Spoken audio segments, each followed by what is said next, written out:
Wednesday evening, September 11, to occur. So you be praying that everything up there in Washington, D.C., and this is a big prayer request, you pray that all of that would be off limits to the wicked one. Can I hear an amen? Just all of it. The Museum of the Bible, all of Capitol Hill, the Capitol Hill Rotunda, just pray that all of that is off limits for the wicked one.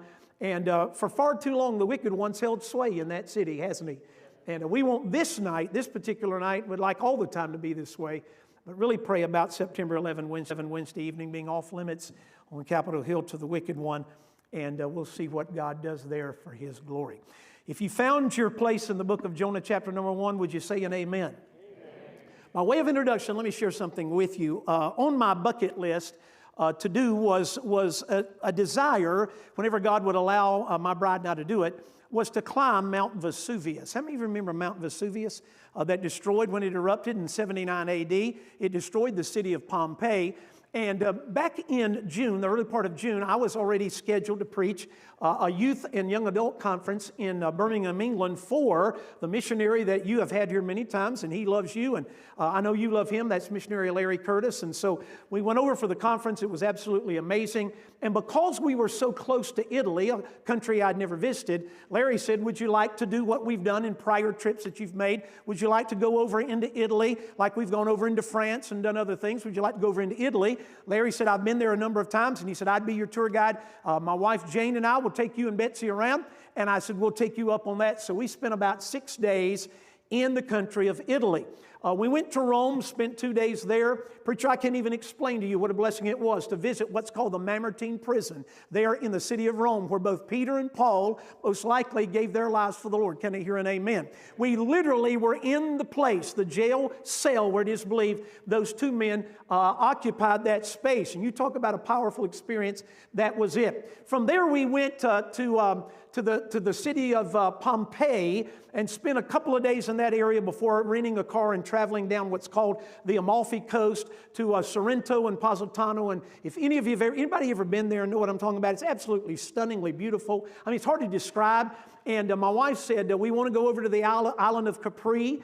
And did you go over to the Isle of Capri? Okay, yeah, beautiful, beautiful. It's where the rich and famous, that's why they went. It's where the rich and famous live. But anyway, would you stand up, everybody? No, I'm joking. But anyway, we went to the Isle of Capri, and I don't mind telling you this. My wife said, honey, we got to get into the ocean there, off the Isle of Capri.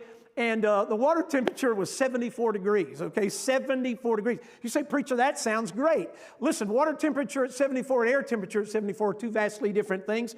And so we got into the ocean and spent a little bit of time. My wife, when I finally got in, she said, it warms up after a while. I said, honey, it is not warming up. What's happening is this, we're getting numb and we can't feel it. That's what's happening to us. But it was beautiful. We enjoyed every bit of that. And but the bottom line is this, what impacted my life and what I wanted to do more than anything else is, since we were there, I wanted to climb to the top of Mount Vesuvius.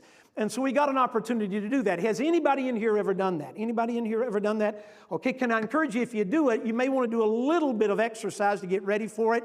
It's not extremely difficult, but it is more than just a walk in the park. Trust me, it is. The pitch and elevation can be a little bit of a challenge. A lot of people do it, and we did it. When we got to the top, Brother Dale, it was very, very interesting. It's an active volcano to this day. The last time it erupted was in March of 1944. Okay, but it was not a big deal in 1944. It was an eruption, but the big one was in 79 A.D. And so we're up at the top of Vesuvius, and I said, honey, are you ready to go back down? She said, well, no. She said, I'd like to hang around up here, look around, snap some pictures. So we did. While we're doing that, it literally begins to spout steam. And I said, sweetheart, I wanted this on my bucket list, but I don't want it to be the last thing on my bucket list, if you understand what I'm saying. So maybe we ought to get off the mountain. And so, if we were 10 miles away and it erupted like it did in 79 A.D., we wouldn't have survived. But we did get off the mountain a little quickly. But it was a wonderful, wonderful experience.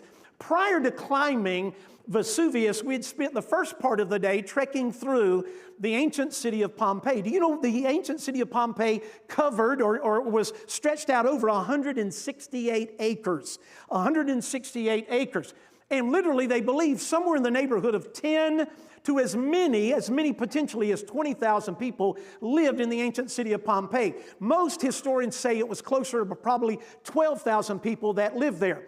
But in 79 AD, Vesuvius erupted and literally 7 miles away spewed so much gas and ash and volcanic rock that it literally buried the city of Pompeii under 21 to 24 feet of ash.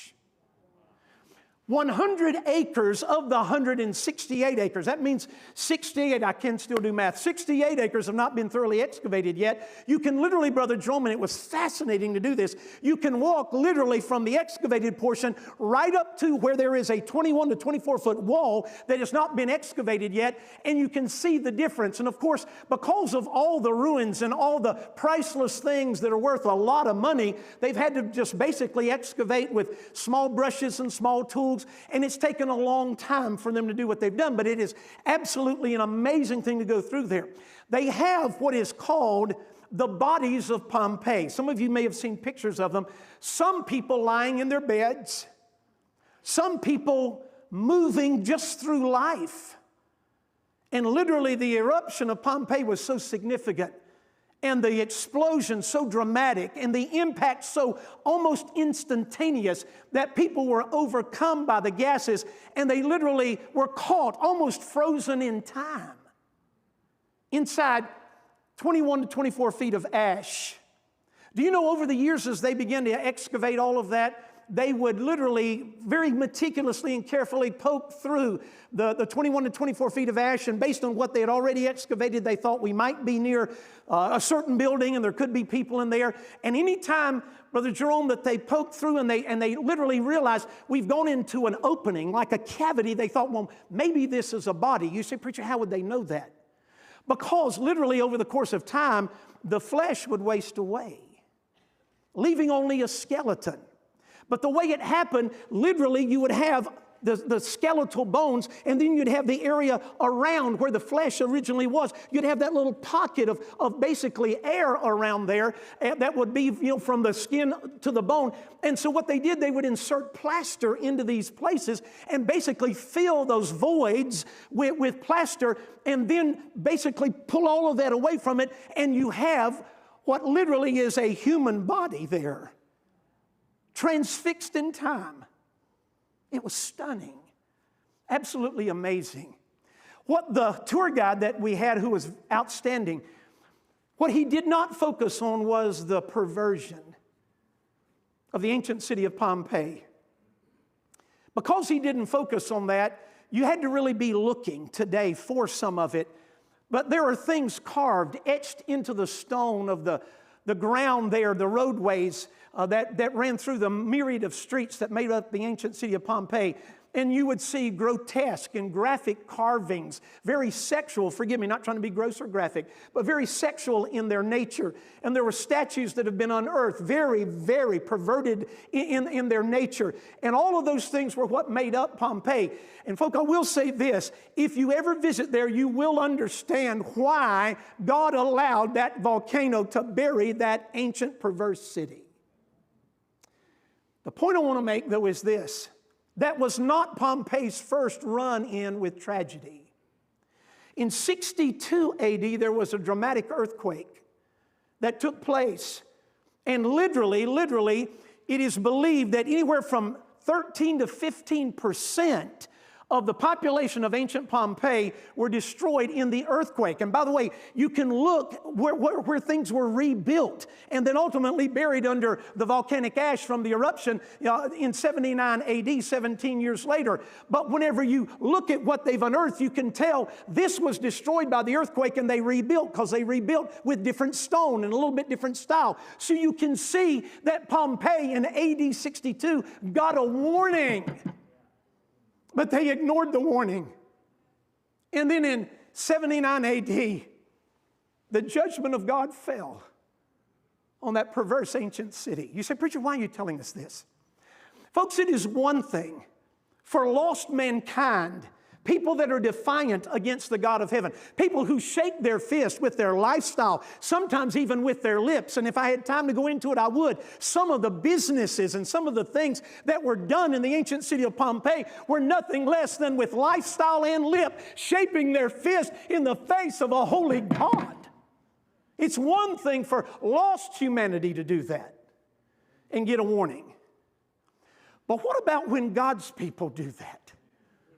And they get a warning that we dare not ignore. You say, preacher, what are you talking about? I want to show you something that God's been showing me from the book of Jonah, beginning at Jonah 1, verse number 1. I just want you to buckle in tight, get your seatbelt securely fastened, your airbag ready. We're going to move very, very quickly tonight, and Lord willing, very, very briefly. But I want you to see something tonight. This is, to me, Brother Jerome, one of the most amazing books in all of the Old Testament. It begins